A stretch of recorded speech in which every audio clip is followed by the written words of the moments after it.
हमारी पार्टी भी टूट गई और मेरा परिवार भी। नाइंसाफी हमारे साथ में हुई। मतभेद हुआ था हमारे और चिराग के बीच में। यह रामविलास पासवान जी का दिया हुआ ये पार्टी था। परिवार चलाना और पार्टी चलाना बहुत कठिन काम होता और देश चलाना भी बहुत कठिन। कैंडिडेट बहुत स्मार खां था इसलिए मिल गया, ऐसा नहीं है। चिराग पासवान को भी मोदी जी के नाम पे ही तीनों भाई हम लोग सांसद रहे। पूरा बिहार का लोग जानता था कि राम लक्ष्मण और भरत में जो मित्रता थी उससे भी अधिक हमारे तीनों भाई में प्यार मोहब्बत था। क्या किसी तरह का कोई वैचारिक मतभेद है, कोई मनभेद जो आप साझा करना चाहें? उसको अध्यक्ष पद से बिना किसी कारण से हटा दिया गया। दिल से कहिए तो आज भी हम प्यार करते हैं, क्योंकि बेटा है, भतीजा है। नमस्कार, अमरउजाला.com देख रहे हैं आप। मैं हूं आपके साथ पल्लवी और आज मेरे साथ बहुत खास मेहमान मौजूद हैं। मेरे साथ पूर्व केंद्रीय मंत्री और RLJP के अध्यक्ष पशुपति पारस जी हैं। पशुपति पारस जी, बहुत बहुत स्वागत है आपका। चलिए, आपको भी धन्यवाद। तो आज बहुत सारे मुद्दे ऐसे हैं, बिहार के मुद्दे, खासतौर से बहुत सारी ऐसी खबरें जिन पर इनका रिएक्शन तो बनता है, क्योंकि बिहार में इस वक्त राजनीति भी गरमाई हुई है। इस बीच खुद पशुपति पारस क्या सोच रहे हैं, क्योंकि आने वाले दिनों में बिहार में विधानसभा चुनाव होने हैं, अभी उपचुनाव भी है। आपको क्या लगता है, क्योंकि आप एक नाराजगी भी है आपको एनडीए को लेकर, लेकिन बावजूद इसके आप हमेशा एनडीए के साथ खड़े रहे हैं, आज भी खड़े हैं, कभी भी आपने कोई अनर्गल बयानबाजी नहीं की है। बावजूद इसके आपको क्या लगता है एनडीए क्यों खफा सी है? एक बात है कि व्यक्तिगत हित अलग होता है और राष्ट्र हित अलग होता है। तो राष्ट्र हित के सामने सबको झुकना पड़ता है। तो देश का जो राष्ट्र हित अभी था, लोकसभा का चुनाव था, उसमें नरेंद्र मोदी जी को तीसरी बार सरकार बनाना बहुत ज़रूरी था। उतने अच्छे देश को नेता मिला था, तो उसी हिसाब से हम लोगों ने एनडीए गठबंधन को तरजीह दिया। अब इंटरनल जो उन लोगों ने सर्वे कराया उसमें क्या है नहीं, हमको उतनी जानकारी नहीं। देखिए, हम लोग सीधा साधा आदमी हैं। जयप्रकाश नारायण जी के नेतृत्व में हम लोग आंदोलन किए थे, 74 का आंदोलन। और आपको शायद जानकारी है कि नहीं है कि हम 8 बार बिहार विधानसभा के सदस्य रह चुके हैं जी। 77 से लेके और 8 बार विधानसभा के सदस्य रहे। बिहार में 4 बार मंत्री रहे। संयोग से कहिए कि भारत सरकार में हम पहली बार लोकसभा के सदस्य बने और भारत सरकार के कैबिनेट मिनिस्टर प्रधानमंत्री जी की कृपा से बने। तो हम लोग बहुत पुराने सदस्य हैं, इसलिए अलूल दलूल बात हम नहीं करते हैं। और जो भी बोलेंगे तो सरकार जिस दल में है पूरी ईमानदारी से। देखिए, परिवार चलाना और पार्टी चलाना बहुत कठिन काम होता है और देश चलाना भी बहुत कठिन काम है। जैसे देश चला रहे हैं हमारे प्रधानमंत्री जी, उसी तरह से परिवार और पार्टी हम लोग चला रहे हैं। तो माननीय प्रधानमंत्री जी के नेतृत्व में हमको पूरी आस्था है, हमारे दल के लोगों को आस्था है और अभी भी हमको विश्वास है कि निश्चित रूप से जो तरारी उपचुनाव होगा 4 विधानसभा का, उसमें एनडीए गठबंधन की तरफ से हमारे दल को उम्मीदवार के रूप में बनाया जाएगा। कि तरारी सीट को लेके आप एकदम पहले से ही खड़े हैं कि नहीं, वहां से तो मैं अपना उम्मीदवार उतारूंगा, क्योंकि ऑपोजिट में निर्दलीय उम्मीदवार हैं। कितना कड़ी फाइट आप समझ पा रहे हैं और लगता है आपको कि टिकट एनडीए से आपको वहां तरारी के लिए मिलेगा?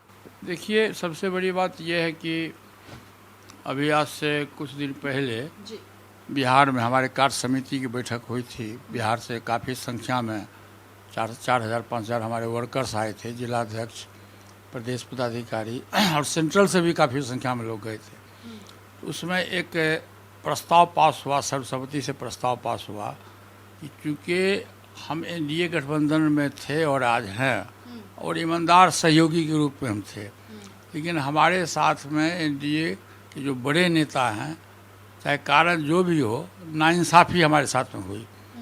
5 सांसद की पार्टी हमारी थी और दलित की पार्टी है। सबसे बड़ी बात यह है कि दलित की पार्टी है और ये पार्टी एनडीए कहती है कि हम दलित के शुभचिंतक हैं।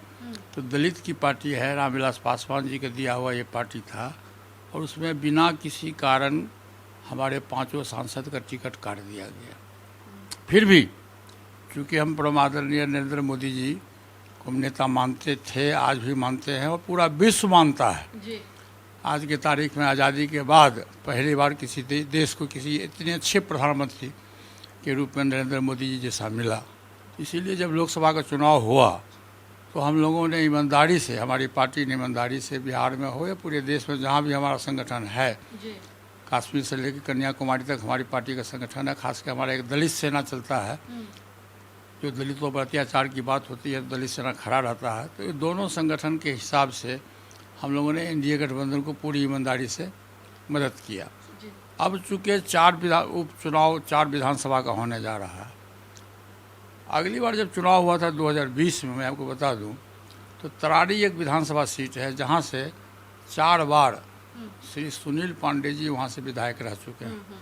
निर्दलीय भी रहे हैं, किसी दल से भी रहे हैं, और वो हमारे दल में शुरू से ही राष्ट्रीय महासचिव हैं, हमारे पार्टी के राष्ट्रीय महासचिव हैं। 2020 में की जो घटना है, उस समय मतभेद हुआ था हमारे और चिराग के बीच में, तो हम लोगों ने इंटरेस्ट नहीं लिया था विधानसभा के चुनाव में, साइलेंट हो गए थे। तो उस परिस्थिति में सुनील पांडे जी निर्दलीय चुनाव लड़ गए। अच्छा। और निर्दलीय चुनाव लड़के आपको जान के आश्चर्य होगा कि वो काफ़ी अधिक वोट लाए।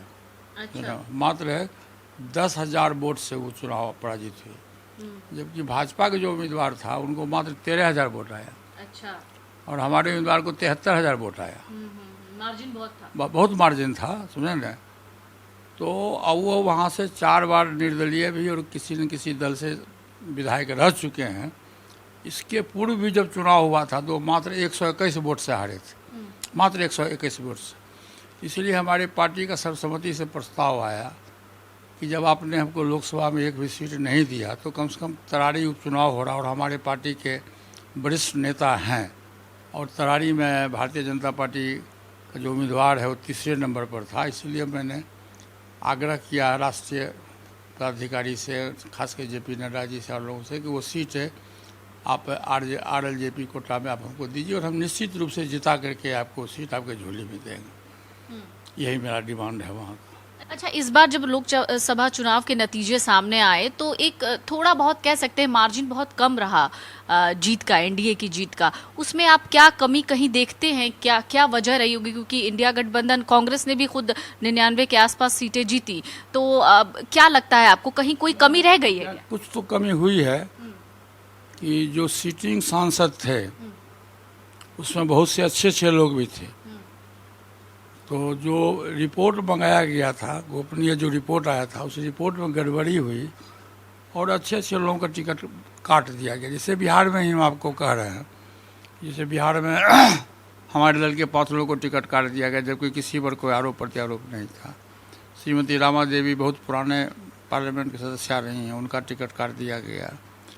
उसके बाद में बक्सर के जो मंत्री थे, विधायक थे, अश्विनी चौबे जी, उनका टिकट काट दिया गया। तो इस ढंग से जो अच्छे लोग थे, जिसका नतीजा हुआ कि बक्सर का सीट आपको हारना पड़ा, तो इस ढंग से कुछ ऐसे अच्छे लोग थे जिनके विरुद्ध कोई आरोप प्रत्यारोप नहीं था, फिर भी उनका टिकट, कारण जो भी हो, लोकल पॉलिटिक्स हो, जो भी हो, वो कुछ नाराज़गी हुई है लोगों के बीच में कि अच्छे लोगों को टिकट काट दिया गया। नहीं तो निश्चित रूप से जो लोकसभा का चुनाव हुआ था और प्रधानमंत्री जी के नेतृत्व में पूरा देश विश्वास करता था कि निश्चित रूप से 300 साढ़े 300 सीट इस एनडीए गठबंधन को मिलता। हाजीपुर, आप हाजीपुर से सांसद भी रहे हैं। इस बार हाजीपुर से चिराग पासवान के जीजा जी जीत गए। हाजीपुर से जमुई से जीते हैं। हाँ, माफ कीजिएगा, जमुई से, और चिराग पासवान हाजीपुर से जीते हैं। क्या वजह रही? आपको क्या लगता है क्यों? वजह कुछ नहीं है, देश जो है, पूरा देश है, प्रधानमंत्री के नेतृत्व में विश्वास किया। उसमें किसी में इफ अगर बट की बात नहीं है। प्रधानमंत्री जी के नेतृत्व में पूरा देश विश्वास किया, चाहे हाजीपुर हो, जमुई हो, या बिहार में जो 30 सीट मिला है, वो प्रधानमंत्री जी के नेतृत्व में लोगों ने अपना विश्वास व्यक्त किया, और बिहार में एनडीए गठबंधन को 30 सीट मिला। उसमें कोई व्यक्तिगत कैंडिडेट के उसमें कोई बहादुरी नहीं है, कोई कैंडिडेट के कोई ये नहीं है कि कैंडिडेट बहुत तिस्मार खां था इसलिए मिल गया, ऐसा नहीं है। मतलब चिराग पासवान को भी मोदी जी के नाम पे ही? नहीं, मैं किसी का नाम नहीं लूँगा, मैं किसी का नाम नहीं लूँगा, लेकिन उसके पहले तो हम भी चुनाव लड़े थे। बिल्कुल, बिल्कुल। हम तो 2.5 लाख वोट से जीते थे। बिल्कुल बिल्कुल। अब वो तो कम वोट से जीते हैं, इसलिए मैं किसी का नाम नहीं लूँगा। मोदी जी के नाम पर पूरा देश एकमत हुआ, और आज भी मोदी जी के नाम पर पूरा देश एकमत है। अच्छा, आप आपने थोड़ी देर पहले जिक्र किया रामविलास पासवान जी के निधन के बाद पार्टी में टूट हो गई। इसके पीछे की वजह क्या रही? क्योंकि आप रामविलास पासवान जी के बाद आप अभिभावक के तौर पर थे पूरी पार्टी के लिए, और हमेशा आप साए की तरह दिखते थे उनके साथ। पूरा देश तो मैं नहीं कहूँगा, लेकिन बिहार के लोग जानते हैं कि हमारे तीनों भाई में पासवान जी में हमसे बड़े थे, पिता तुल्य थे, मैं उनको पिता मानता भी था। और सेकेंड ब्रदर मैं हूँ, और हमसे छोटा भाई रामचंद्र पासवान, उनका भी निधन हुआ, और तीनों भाई हम लोग सांसद रहे।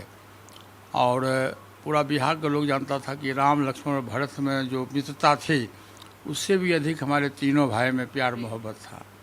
और ये मेरा दुर्भाग्य कहिए और मेरे परिवार का दुर्भाग्य कहिए कि तीनों भाई में से 2 भाई के स्वर्गवास होने के बाद हमारी पार्टी भी टूट गई और मेरा परिवार भी टूट गया। अब उसके पीछे कौन दोषी है मैं नहीं कह सकता, लेकिन दुर्भाग्य है मेरे परिवार का कि पासवान जी के निधन के बाद जो परिवार हमारा एकजुट था वो परिवार बिखर गया, और जिसके चलते पार्टी भी बिखर गई, परिवार भी बिखर गया और दिल भी टूट गया। ये मेरे परिवार के लिए और मेरे लिए दुर्भाग्य की बात है। अच्छा, एक बार चिराग पासवान से मेरी खुद बात हो रही थी तो उन्होंने जिक्र किया था आपका और कहा था कि मुझे पता नहीं है कि मेरे चाचा मुझसे किस बात से नाराज हैं। तो क्या किसी तरह का कोई वैचारिक मतभेद है, कोई मनभेद जो आप साझा करना चाहें, या उन्हीं के उस सवाल का जवाब आप यहाँ से देखिए, सबसे पहली बात तो ये है कि मैं देश की राजनीति में आना नहीं चाहता था। आप हाँ, और गलतफहमी हुई थी चिराग पासवान जी को, और मेन पार्टी के मेन पदाधिकारी, जैसे हम बिहार के अध्यक्ष थे, प्रदेश के अध्यक्ष थे, शुरू से प्रदेश के अध्यक्ष थे। हमारे नेतृत्व में 2 चुनाव हुआ और काफ़ी संख्या में अच्छा सफलता मिली। पार्टी को 6 सांसद मिला, 1 राज्यसभा सदस्य मिला, और इस बार भी 6 सांसद मिला। ये हमारे नेतृत्व में चुनाव हुआ था बिहार में।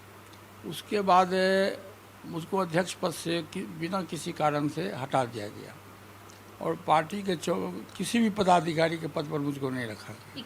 21 के बाद का? हाँ, जब पासवान जी अंतिम समय के बाद। और तो स्वाभाविक है तकलीफ होगा, जो आदमी दिन भर आपके खेत में कोई मजदूरी करेगा और शाम में यदि आप उसको मजदूरी नहीं दीजिएगा तो कल होके तो भूखे आपके यहाँ काम नहीं करेगा। तो मेन बात यही है। अच्छा, ये बस यही एक वजह है। हाँ, यही एक वजह है। अभी कभी सोचते हैं कि एक बार जाएं, मिल बैठ के बात करें, जो तमाम नाराजगियां उसे दूर करने की कोशिश करें, क्योंकि परिवार तो आपका है, आपने ही उसे। और मैंने सुना भी है कि आपकी गोद में चिराग पासवान जी बड़े हुए हैं। और हम जब उसमें विधायक थे तब चिराग पासवान जी की दूसरी शादी हुई। 77 में मैं विधायक था और 79 में दूसरी शादी हुई। चिराग पासवान का जन्म तो शायद मुझको जहाँ तक याद है कि 82 में हुआ। तो गोद में तो खेला ही, बच्चा था ही, बहुत प्यार भी करते थे। दिल से कहिए तो आज भी हम प्यार करते हैं, चूँकि बेटा है, भतीजा है, तो इसमें कहीं कोई फिकर बट नहीं है। पासवान जी से मेरा स्नेह था, उनको आज भी मैं देवता तुल्य मानता हूँ। प्रत्येक दिन मैं सुबह में स्नान करके पूजा पाठ करता हूँ। देखिए, पासवान जी की मूर्ति लगी हुई है, बाबूजी माता जी की मूर्ति लगी हुई। हम थोड़ा धार्मिक विचार के लोग हैं। हाँ, तो वो करते हैं। यदि चिराग पासवान चाहेंगे, समय यदि साथ दिया तो परिवार एक भी हो सकता है। अच्छा, मतलब आप वो नाराजगियां खत्म करने के मूड में हैं कि जो भी नाराजगी है भाई मिल बैठ के खत्म। खून खून होता है जी। हाँ।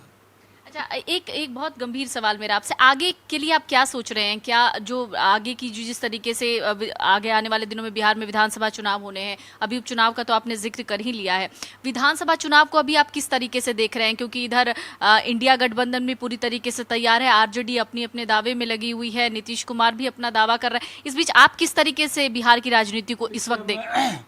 मैं पहले भी कहा कि मैं एनडीए गठबंधन में हूँ, और आदरणीय प्रधानमंत्री जी के नेतृत्व को मैं स्वीकार किया हूँ और मैं करूँगा। और मेरा पूरा विश्वास है। मैंने आज एक कार्य समिति की बैठक में भी, अपने पार्टी की बैठक में मैंने कहा कि हमारी पूरी उम्मीद रहेगी कि हम 243 सीट पर पार्टी के संगठन को हम मजबूत करें। और उससे फ़ायदा क्या होगा कि यदि हम एनडीए गठबंधन के साथ भी चुनाव लड़ेंगे तो 243 पर लड़ेंगे। जो भी सीट हमारे कोटे में आएगा उसके बाद जो रिस्ट सीट होगा एनडीए गठबंधन का सीट होगा, उसमें गठबंधन को फ़ायदा होगा। और यदि हमको उचित सम्मान नहीं मिलेगा तो फिर बाद में हम अपने वर्कर्स की मीटिंग बुलाएंगे। मीटिंग बुलाने के बाद जो आम राय होगी, जो आम सहमति होगी, उसके हिसाब से डेमोक्रेटिक सिस्टम है। देखिए, देश में प्रजातांत्रिक व्यवस्था है, तो हमारे दल में भी प्रजातंत्र है, डेमोक्रेटिक सिस्टम है। उसके आधार पर जो पार्टी का सर्वमान्य फैसला होगा उस फैसला का हम स्वागत करेंगे। लेकिन हमारी इच्छा और हमारे पार्टी की इच्छा है कि हम एनडीए गठबंधन के साथ बिहार में सम्मानजनक हमको सीट मिले और हम चुनाव लड़ें। अभी मैंने सुना है कि आप ग्राउंड पे भी उतरने वाले हैं, धीरे धीरे कई यात्राएं करेंगे, कई जगहों पर जाएंगे आप लोग। जी मैं घोषणा किया हूँ कि बिहार में 38 जिला है। तो मैं एक बात आपको बता दूँ कि हमारा पार्टी जो है वो तो पॉलिटिकल संगठन है, दलित सेना एक सामाजिक संगठन है। और 1983 में पासवान जी के द्वारा दलित सेना का गठन हुआ था। उस समय में दलितों पर काफ़ी अत्याचार हुआ करता था और ख़ास करके दक्षिण भारत में अधिक अत्याचार होता था और देश में छुआछूत भी था।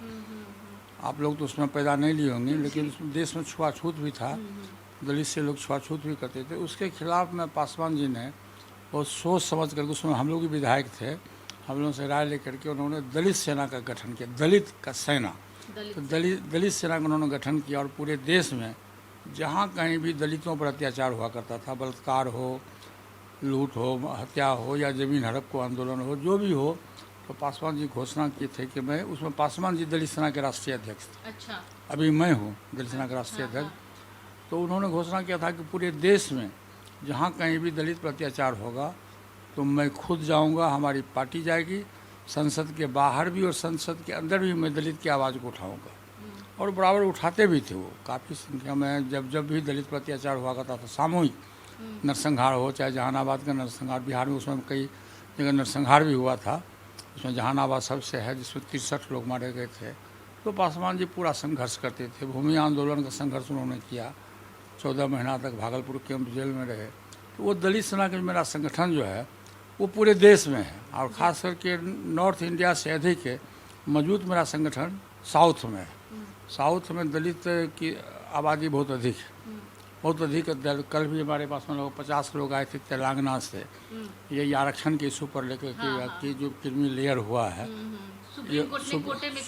सुप्रीम कोर्ट ने जो डिसीजन दिया है उसके खिलाफ में कल हमारे पास में लोग आए थे। मैंने आश्वासन भी दिया कि ये गलत है, कोटे पर कोटा नहीं होना चाहिए, कोटे पर कोटा नहीं होना चाहिए। जब तक समाज में सामाजिक दृष्टिकोण से, आर्थिक दृष्टिकोण से, शैक्षणिक दृष्टिकोण से आप समान नहीं हो जाते हैं। बाबा साहब भीमराव अम्बेडकर के द्वारा जो संविधान में जो शक्ति दी गई थी, संविधान के द्वारा जो आरक्षण दिया गया था, उसमें मेन यही था कि जैसे आप मान लीजिए एक घोड़ा को आप काजू किशमिश खिला रहे हैं और दूसरे घोड़ा को आप घास खिला रहे हैं, अब दोनों को दौड़ाइएगा तो दोनों तो एक साथ नहीं चलेगा। इसलिए सामाजिक रूप से, आर्थिक रूप से, शैक्षणिक रूप से जो समाज, जो जात कमज़ोर है, जहाँ छुआछूत की भावना है, लोग उसे घृणा करते हैं, उसको समान कोटि में लाना बहुत ज़रूरी है। इसी के लिए देश में बाबा साहब भीमराव अम्बेडकर के द्वारा संविधान में आरक्षण की व्यवस्था की गई। तो आज उस मुकाम पर दलित समाज नहीं पहुंचा है। आज भी देश में छुआछूत है, आज भी आर्थिक दृष्टिकोण से काफ़ी संख्या में हमारे लोग कमज़ोर हैं, मुँह में दबाव, मुँह बोली नहीं है, इंफिनिटी कम्प्लेक्स है लोगों में। तो इसको जब तक वो समान कोटा में क्या साथ नहीं जुड़ते हैं, एक साथ नहीं जुटेंगे, तब तक हमारी राय है कि दलितों को आरक्षण मिलना चाहिए, उसमें क्रीमी लेयर की बात नहीं होनी चाहिए। और सुप्रीम कोर्ट के माननीय न्यायाधीश के द्वारा जो आदेश निर्गत किया गया है, मैं कोर्ट का मैं सम्मान करता हूं, लेकिन मैं ये भी आग्रह करता हूं भारत सरकार से कि इस पर पुनर्विचार किया जाए। आज मैंने अभी टीवी में देख रहा था, प्रधानमंत्री जी का से शेड्यूल कास्ट, शेड्यूल ट्राइब्स के काफ़ी संख्या में सांसद लोग मिले हैं और उन्होंने आश्वासन दिया कि नहीं, किसी भी दलित का कोटा खत्म नहीं हो। बहुत बहुत शुक्रिया सर आपका हमसे बातचीत करने के लिए, अपना कीमती समय हमसे साझा करने के लिए। तो हमारे साथ पशुपति पारस जी हैं जो कि अभी फिलहाल बिहार की राजनीति में पहले से भी एक्टिव थे, लेकिन इन दिनों बहुत ज़्यादा एक्टिव नजर आ रहे हैं और आने वाले दिनों में भी एक्टिव रहेंगे, क्योंकि लगातार वो सड़कों पर उतरने वाले हैं, खासतौर से जनता के बीच जाने वाले हैं, ताकि जो संदेश अधूरा रह गया उनको वहां तक पहुंचा सके। बहुत बहुत शुक्रिया। अगर आप ये वीडियो YouTube पर देख रहे हैं तो हमारे चैनल को सब्सक्राइब करें और बेल आइकन को दबाना ना भूलें। अगर आप Facebook पर ये वीडियो देख रहे हैं तो हमारे पेज को लाइक करें।